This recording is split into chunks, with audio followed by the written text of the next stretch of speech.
হাটি station ঢাকি এখনো তো 1.5 কিলোমিটার। হ্যাঁ ভাই বহু 1.5 কিলোমিটার। দুইটা গাড়ি দেখেন বন্ধুরা, দুইটা গাড়ি হাঁটা শুরু করছে, স্টেশন থেকে ফুলতলা আসছে, এখনো 1.5 কিলোমিটার আছে। যাক, ওখানে যা কী অবস্থা হয় এরপরে ভিডিওটা দেখাবো, কারণ এত বড় ভিডিও তো আর আপনাদেরকে দেওয়া যাবে না।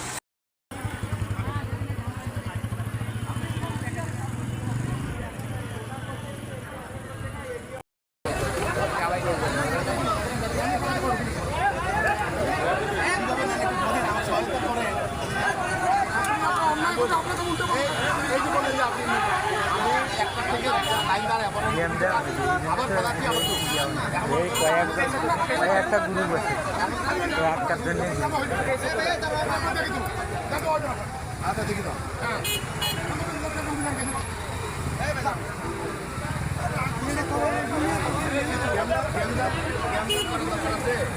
Kita mau dukung, tak ada